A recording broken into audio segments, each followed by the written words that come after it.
se abalam, os povos se curvam, as bocas se abrem, as mãos se levantam pra dizer que tu és o rei, pra dizer que tu és o Senhor. Teu reino é sempre eterno, firmado em misericórdia, justiça e igualdade, bondade e fidelidade. A tua igreja te adora, a tua igreja te adora. Teu reino é sempre eterno, firmado em misericórdia, justiça e igualdade, bondade e fidelidade. A tua igreja te adora, a tua igreja te adora.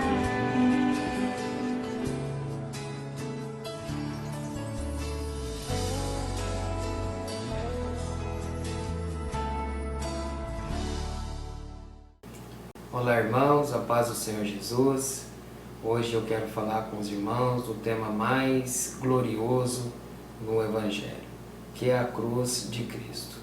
Nós, os cristãos evangélicos, nós temos a cruz de Cristo como centro da nossa fé bíblica e histórica, porque cremos e entendemos nas Escrituras Sagradas que a cruz de Cristo representa o próprio Deus, substituindo a nós mesmos numa morte da qual nós merecíamos, mas pelo seu amor. Ele optou ali na cruz morrer em nosso lugar. Sendo assim, a sua morte proporcionou não somente o perdão, mas a reconciliação com o Pai, fazendo-nos então filhos e herdeiros das suas promessas. Mas antes da sua morte na cruz, ainda ali crucificado, Jesus proferiu 7 frases, das quais nós as chamamos de as 7 palavras de Jesus na cruz do Calvário. E eu gostaria de compartilhar com vocês essas 7 palavras, nesse dia tão importante para a nossa fé, que é o dia da paixão de Cristo. Eu quero ler a primeira frase que Jesus proferiu ainda ali na cruz do Calvário. E essa frase se encontra no Evangelho de Lucas. Eu vou abrir aqui a minha Sagrada Escritura, no capítulo de número 23, no versículo 34, que diz assim: Dizia Jesus: Pai, perdoa-lhes porque não sabem o que fazem. Então, a primeira frase de Jesus foi justamente essa, pedindo ao Pai que perdoassem aqueles algozes ali da sua vida, da sua alma, do seu corpo, mesmo naquele momento de sofrimento. Jesus ainda clama ao Pai pedindo que o Pai os perdoasse, porque eles não sabiam o que estava fazendo. Então, em toda a sua vida pública, Jesus sempre revelou o perdão do Pai. No encontro com os pecadores, deixou transparecer de uma forma muito amorosa e misericordiosa a reconstrução do relacionamento do homem para com Deus. Uma missão reconstrutora, restauradora, e a base disso tudo estava no perdão. E o perdão foi a marca da sua vida, e também deve ser a marca de todos aqueles que seguem o Senhor Jesus. Mas perdoar é muito difícil. A dor, o orgulho, a própria dignidade, quando somos feridos, como somos injustiçados, né? Sempre desejamos uma reparação, sempre desejamos ali que as coisas sejam feitas até mesmo com um ar de vingança. Mas Jesus nessa hora nos surpreende. Ele nos surpreende ali na cruz, porque mesmo neste momento ele consegue ser capaz de continuar vendo a humanidade em seu próprio sofrimento. E por que essa palavra perdão? A palavra dita ali na cruz, sobretudo com uma declaração eterna para toda a humanidade.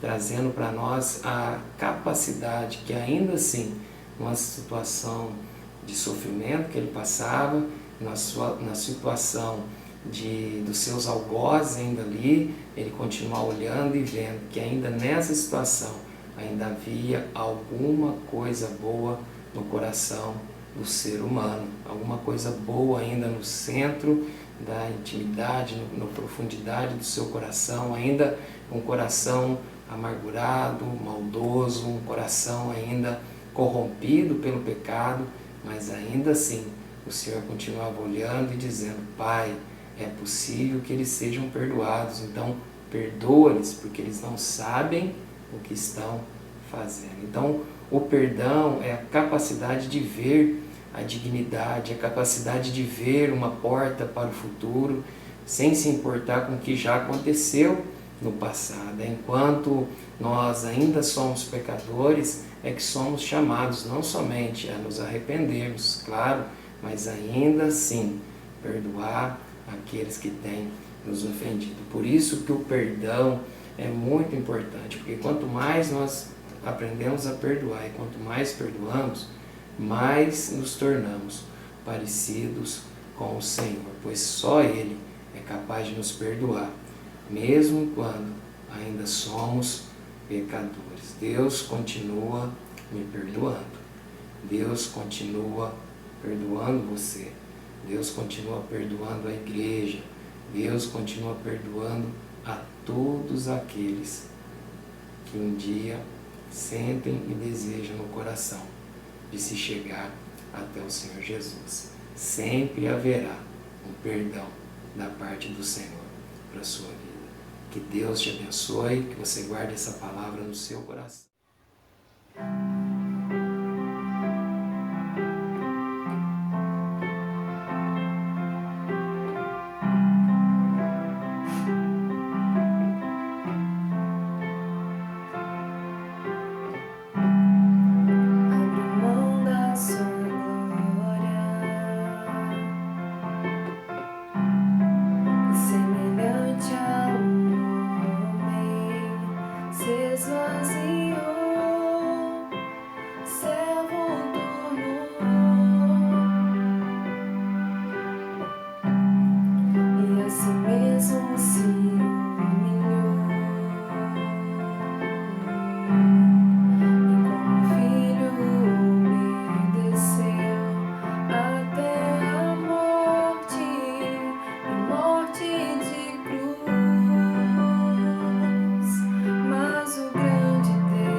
Sobre todo nome nos céus e na terra e debaixo da terra,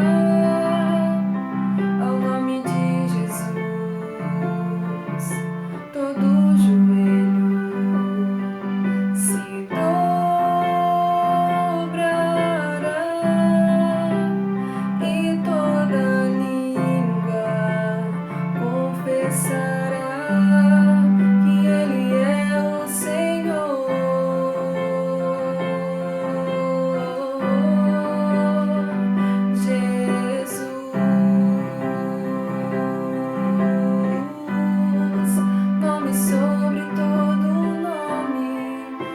sobre todo nome, Jesus,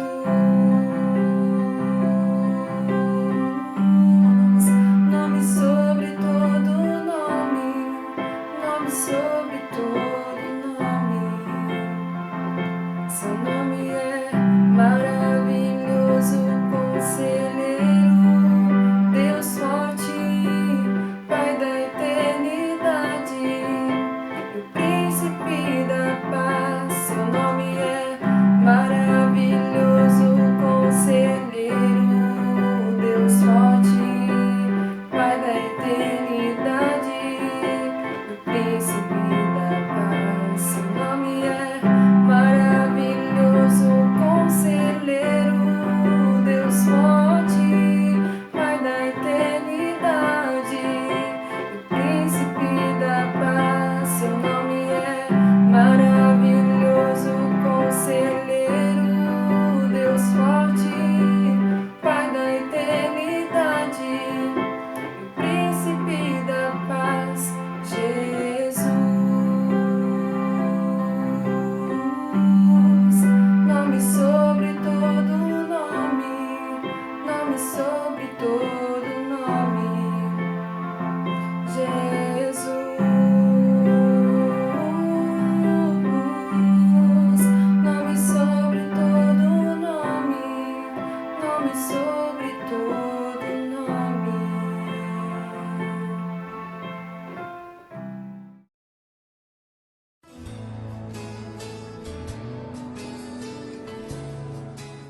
Olá, irmãos.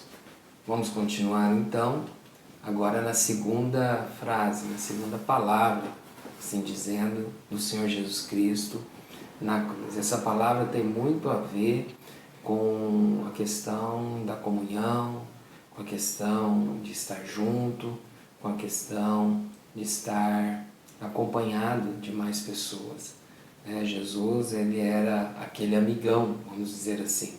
As pessoas até o acusavam, dizia que ele só andava com pecadores, com quem não prestava, com quem não valia nada. E a missão dele era justamente essa, de vir atrás e buscar os perdidos, os doentes, os pobres, os desfalecidos, esses que mais precisavam. E agora ele está crucificado. E crucificado junto de dois ladrões, um à direita e um à esquerda.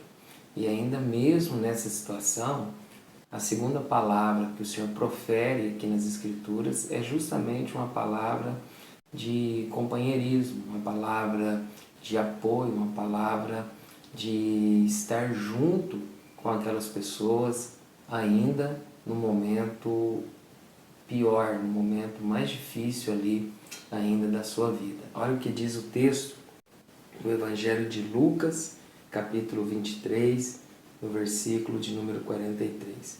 E disse-lhe Jesus: em verdade te digo que hoje estarás comigo no paraíso. Então Jesus sempre viveu rodeado de más companhias. E mais uma vez ele assume então esse papel ao lado desses dois indivíduos que estavam ali junto com ele também sendo crucificado.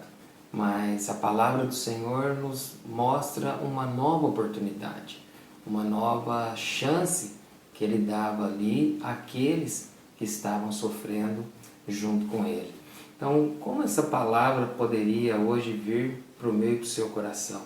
Um tempo hoje que nós estamos vivendo de quarentena, o mundo inteiro isolado, algumas cidades isoladas totalmente, famílias totalmente isoladas, há semanas, há meses, devido ao Covid-19, esse vírus.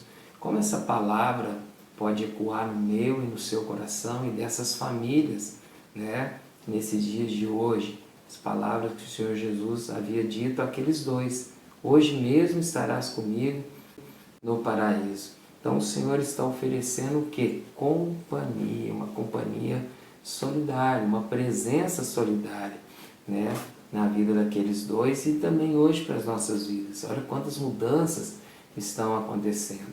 E a nossa vida transformada, reconciliada em Cristo Jesus pode tomar posse dessa palavra, que o Senhor está conosco, sim, está conosco hoje.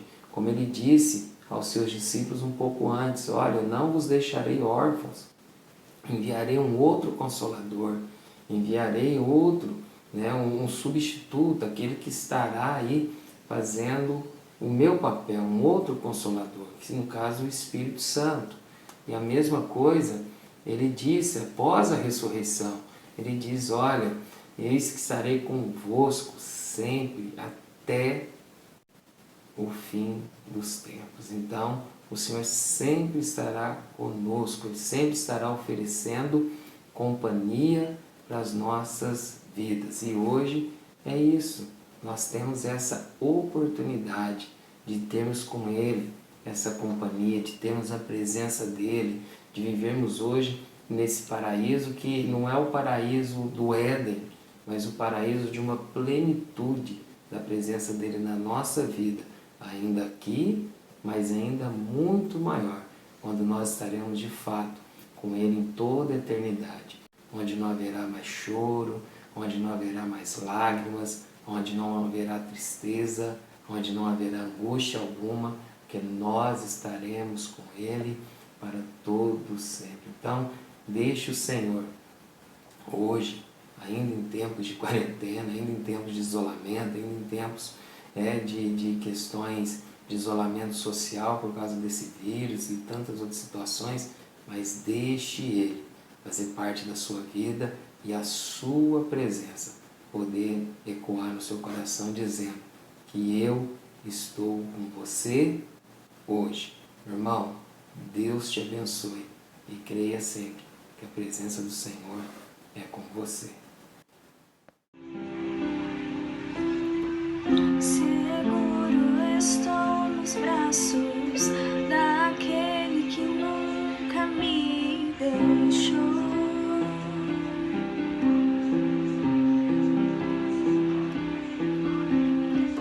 Seu amor perfeito sempre esteve repousado em mim.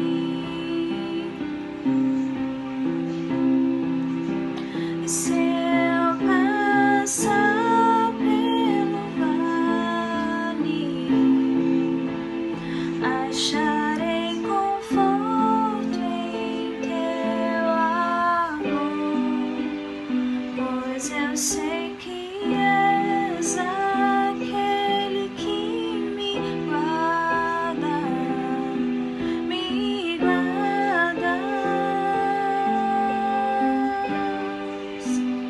Em teus braços é meu descanso. Em teus braços é o meu descanso.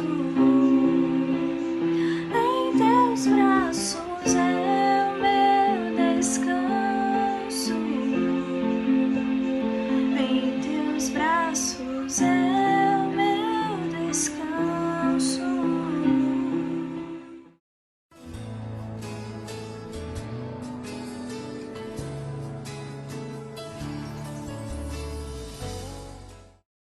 Vamos lá, irmãos. Então agora a terceira palavra, a terceira frase de Jesus na cruz do Calvário, ela está relacionada à questão do apoio mútuo, do amor fraterno. Essa terceira palavra de Jesus nos inspira muito acerca da igreja. E essa palavra se encontra no Evangelho de João, no capítulo 19, no versículo de número 26 e 27. Ora, Jesus, vendo ali a sua mãe e que o discípulo a quem ele amava estava presente, disse à sua mãe: Mulher, eis aí o teu filho. Depois disse ao discípulo: Eis aí a tua mãe. E desde aquela hora o discípulo a recebeu em sua casa. Por que esse texto tem a ver muito com a igreja, com apoio mútuo, tá, entre os irmãos, um amor fraterno? Porque no caso aqui Jesus era o filho mais velho de Maria e José já estava morto, o seu pai então de criação. E nós sabemos que na cultura judaica, quando a mulher era viúva, então o filho mais velho ficava responsável por ela. E ninguém melhor do que Maria para conhecer Jesus, desde a sua gestação, desde o nascimento, o crescimento e todo o desenvolvimento de Jesus, Maria sempre o acompanhou. E agora ela estava ali aos pés da cruz, vendo o cumprimento da promessa de Deus, dos planos de Deus, muito antes já revelado para ela, mas não somente isso, vendo o seu próprio filho, o filho que saiu ali do seu ventre, na cruz do Calvário, sendo morto e daquela maneira. Naquele momento, então, o Senhor diz para ela: eis aí o teu filho, e também diz ao discípulo: eis aí a tua mãe, dizendo agora, cuide dela, cuide dele, ou que esse amor seja fraterno, assim como foi mãe e filho, filho e mãe, mas que esse amor também continue sendo entre vocês. E a Bíblia mostra que João a recebeu na sua casa. Como é bom nós termos ali juntos na caminhada, aos pés da cruz. Os pés da cruz mostra a caminhada cristã, a caminhada dos discípulos de Cristo. É muito bom você ter amigos nas horas boas, mas os amigos de verdade, a própria palavra do Senhor nos diz, eles se tornam irmãos em tempos de angústia. Então, neste caso aqui, nós percebemos quão bom é nós termos irmãos em tempos, sim, de alegria, mas em tempos de estar nos pés da cruz, no tempo de sofrimento, no tempo de tristeza, ter alguém para nos apoiar, ter alguém para nos incentivar, ter alguém para nos receber. E foi isso que aconteceu. Pare para você pensar um pouco em quantas pessoas estão caminhando junto com você, nesse tempo que você está na caminhada com o Senhor Jesus. Tanto Maria como João, eles representam isso, representam a igreja, os discípulos, aqueles que seguem o Senhor Jesus em todo o tempo, inclusive em tempos de crise. Nós bem sabemos que muitos dos discípulos fugiram, abandonaram, seguiram, outros negaram, mas estava ali Maria e também estava ali João. E esses ficaram ali até o fim. Que o Senhor nos fortaleça, que essa palavra nos encoraje, para que nós sejamos esteio, apoio, braços, mãos estendidas para esses que estão precisando, mesmo em momentos de crise. E se você é um desses que também está precisando, saiba que a igreja está com os braços abertos, com a mão estendida, para sempre te ajudar e te receber e te inserir no amor do nosso Senhor Jesus Cristo. Que Deus te abençoe.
Olá, irmãos, vamos continuando aqui agora com a quarta frase, ou a quarta palavra do Senhor Jesus na cruz do Calvário, que se encontra no Evangelho de Mateus, no capítulo de número 27, no versículo 46.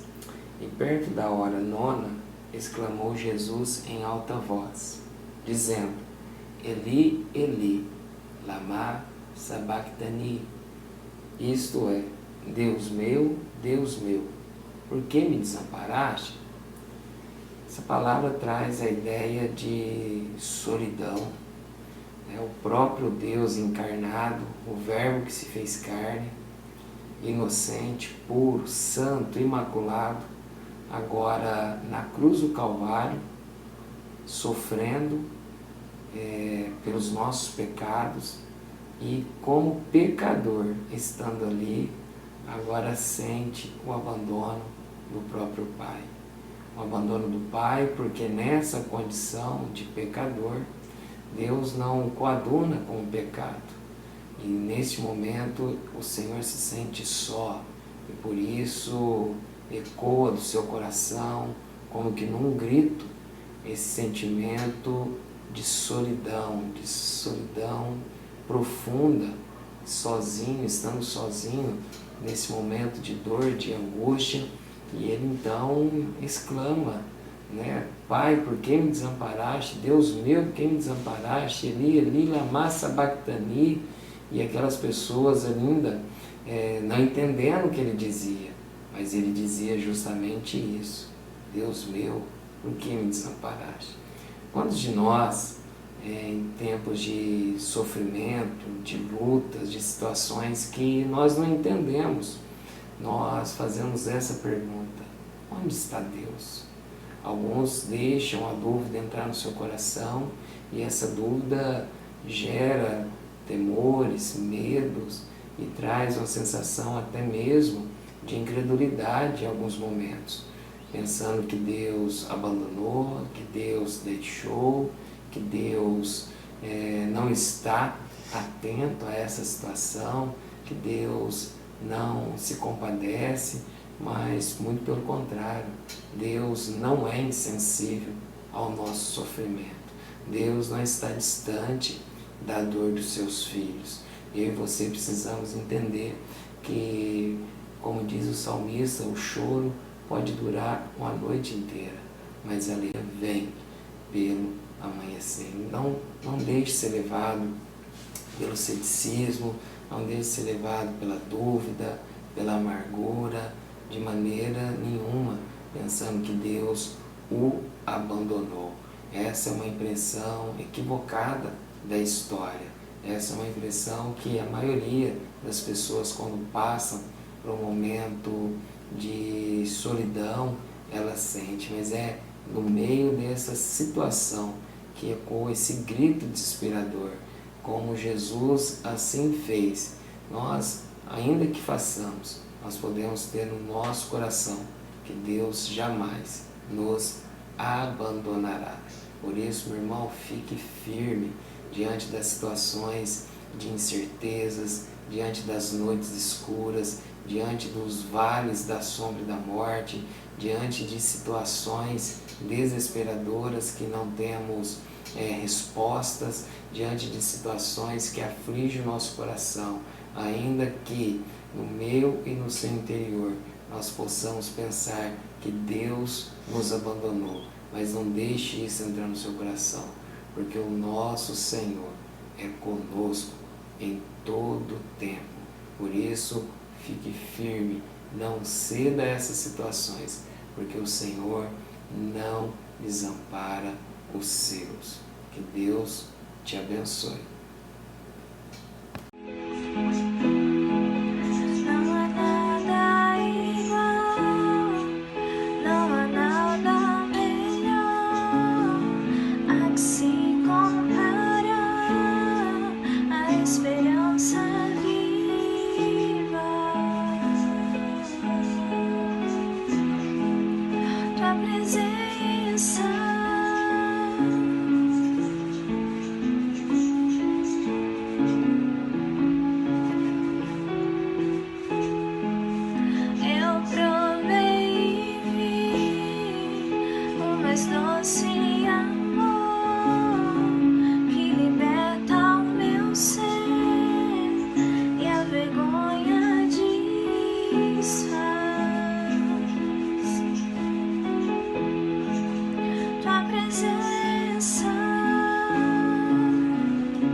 Santo Espírito, és bem-vindo.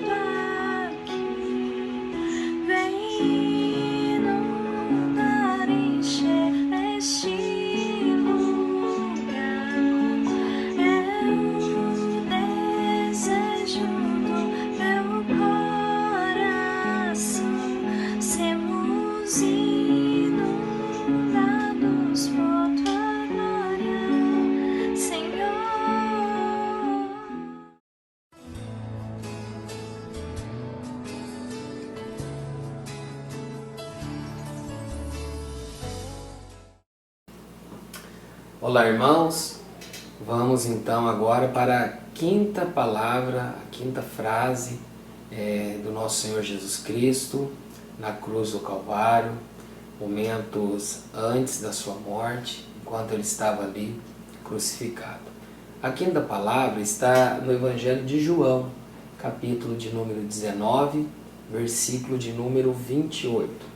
Quero ler para vocês. Diz assim: Depois, sabendo Jesus que já todas as coisas estavam terminadas, para que a Escritura se cumprisse, disse: Tenho sede. Jesus sempre foi um homem sedento de fazer a vontade do Pai, de proclamar o reino, sedento por anunciar as boas novas do Senhor, sedento com o compromisso com a vida, sedento com a presença solitária junto aos sofredores e também sedento por fazer conhecido o amor do Deus Pai. Agora na cruz, essa sua sede, embora uma sede física, fisiológica, a necessidade de tomar água, mas essa sua sede ela traz alguns significados e simboliza um mundo sedento.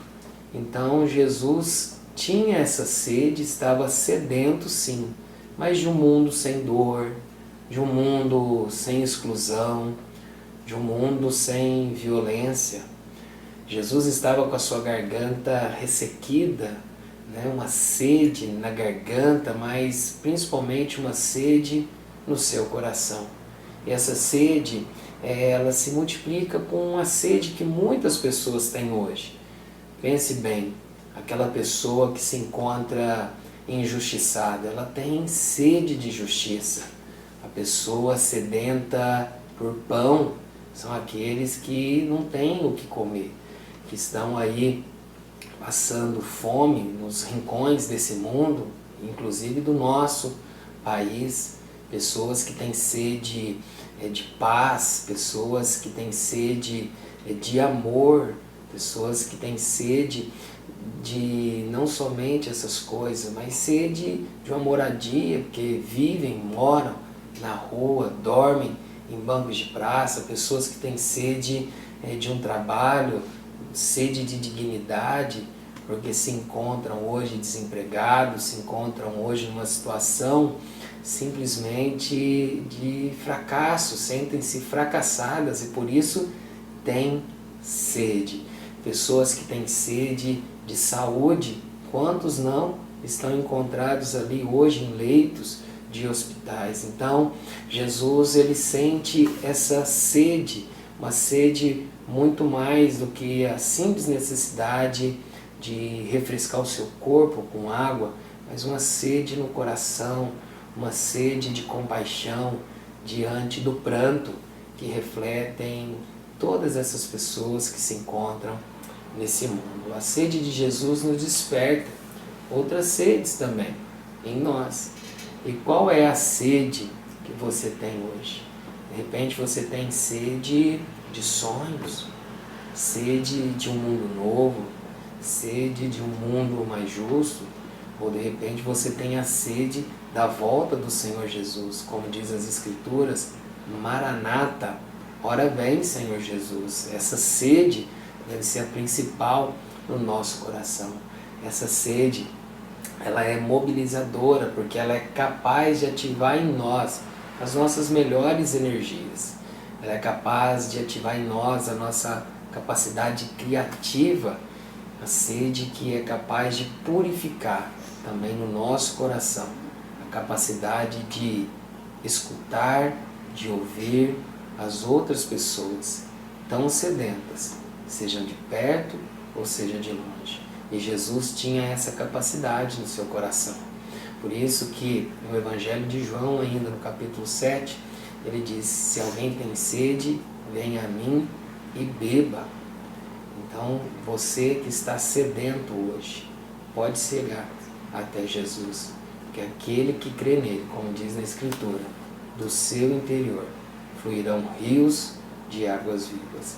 A sede que Jesus teve É a sede que é capaz de saciar a minha e a sua sede existencial. Por isso, meu querido, Deus te abençoe.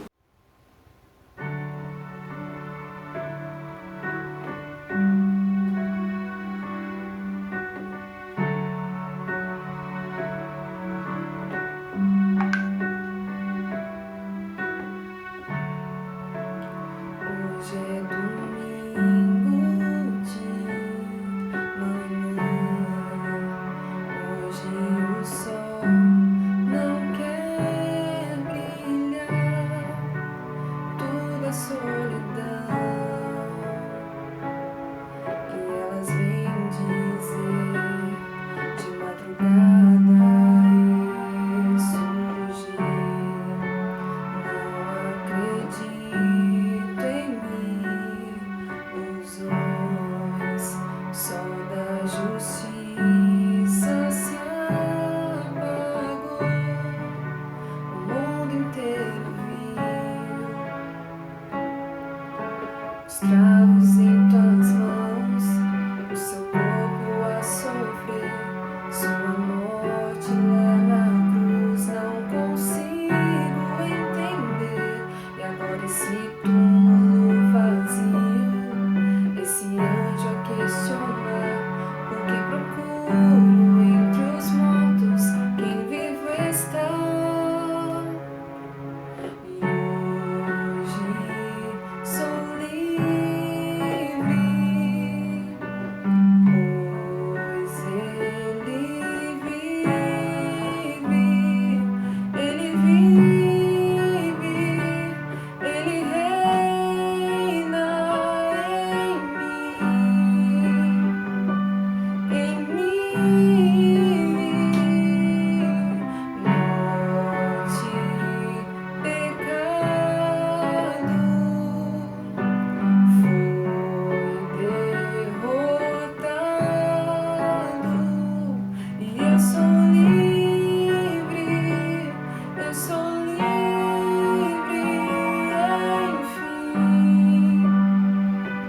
de mim.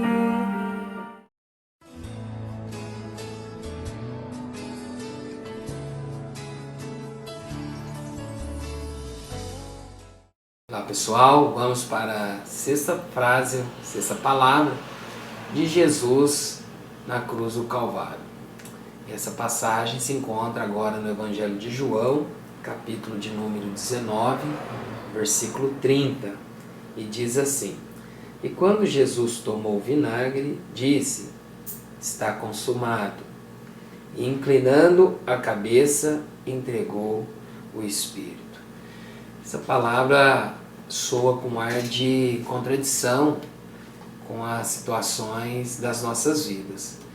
Porque pense você numa situação extremamente difícil, à beira da morte, ou prestes a terminar a sua vida, e Jesus estando ali crucificado, todas aquelas pessoas olhando para ele, imaginando, olha, é uma vida inteira desperdiçada. Morrer na cruz do Calvário era humilhante demais. Morrer na cruz do Calvário era ser considerado um infrator da lei. Mas nós bem sabemos que não. Jesus estava ali simplesmente cumprindo com a vontade do Pai e voluntariamente, por amor, se entregando nos nossos lugares. O lugar que era para ser meu e seu. Então, o que significa Jesus dizer está consumado? Significa Jesus está afirmando que o compromisso com que ele tinha, ou a sua missão, estava agora completa. Por isso que ele diz que está consumado. Aos olhos das outras pessoas parecia um fracasso total, mas a crucificação leva até as últimas consequências da encarnação de Jesus Cristo. Porque é na cruz que nós temos a consciência que Jesus não viveu em vão, que a sua presença fez a diferença e que viveu de fato para os outros. Jesus morre com as mãos cheias de vida, gastou a sua vida a serviço dos outros, e gastou a sua vida não somente passando por aqui por viver, mas vindo aqui e tendo vivido e vivido a sua missão, deixando marcas nos corações de todos aqueles com os quais ele viveu e conviveu. Então nós podemos dizer que Jesus, quando diz está consumado, Jesus morreu de tanto viver. Morreu de bondade, morreu de compaixão, morreu de justiça. Jesus teve um caso de amor com a vida a qual ele viveu intensamente. Uma vida consumada na sua história, uma vida consumada no amor, uma vida que é consumada, uma vida que significa compromisso, comprometimento com a causa. E Jesus viveu intensamente comprometido em servir aos outros. Por isso, precisamos deixar ressoar no meu e no seu coração essa frase de Jesus. Já pensou eu e você podendo dizer todos os dias, em abundância, tudo está consumado? Pense você dizendo isso durante os dias da sua vida, diante das suas jornadas, diante do seu ministério, diante das suas atividades, tudo está consumado.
Olá, irmãos. Estamos agora na 7ª e última palavra de Jesus na cruz do Calvário. E essa palavra se encontra no Evangelho de Lucas, capítulo de número 23, no versículo de número 46. E diz assim: E clamando Jesus com grande voz, disse: Pai, nas tuas mãos entrego o meu espírito. E havendo dito isso, morreu. Jesus realmente morreu. O seu corpo morreu, mas o seu espírito permaneceu intocado na morte. É importante lembrar que Jesus morreu no seu corpo, na cruz, mas o seu espírito não morreu. Aliás, nenhum espírito morre.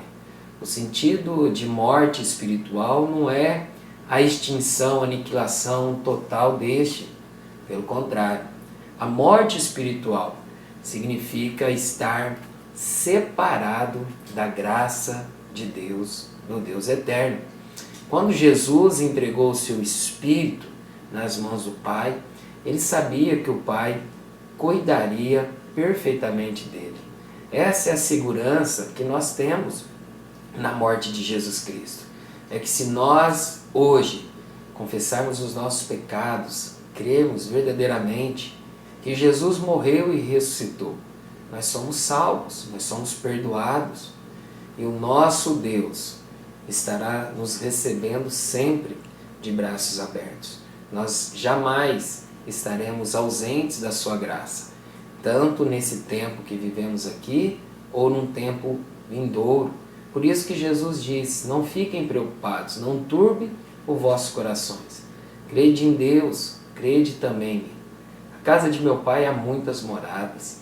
Se não fosse assim, eu não vou teria dito. Jesus foi nos preparar um lugar, para que naquele grande dia nós possamos todos estar juntos com Ele. Mas o que aconteceu nesse período da morte do Senhor Jesus até o terceiro dia na sua ressurreição, a Bíblia pouco fala.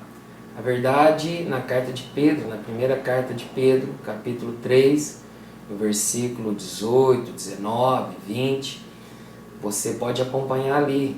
E ali diz que Jesus, nesse tempo que esteve ali, morto, ele pregou aos espíritos que estavam em prisão.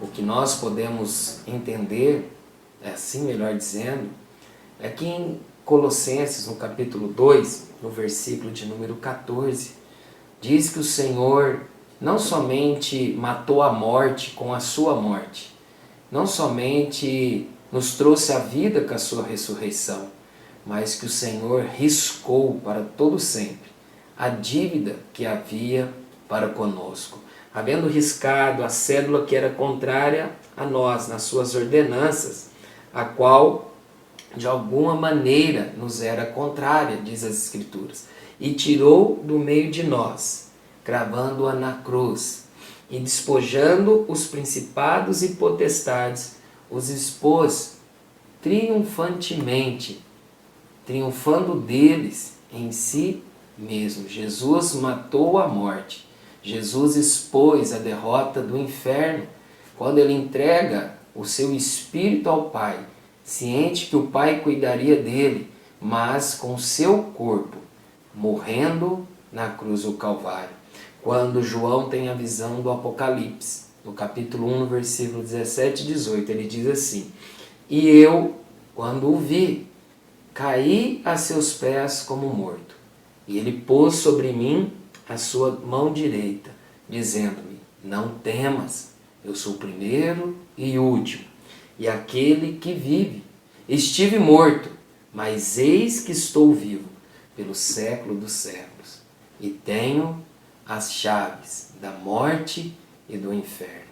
Jesus morreu, nunca esteve ausente do Pai, porque ele entregou o Espírito ao Pai. Ao terceiro dia, ressuscitou, para que tenhamos hoje vida e vida em abundância. Por isso eu digo para você, entregue hoje a sua vida ao Senhor Jesus. Entregue o seu espírito, a sua alma ao Senhor Jesus. Creia que o Senhor cuidará de você em todo o tempo, hoje e eternamente. Que Deus abençoe vocês, que todos vocês tenham uma boa Páscoa, em nome do Senhor Jesus. Deus abençoe.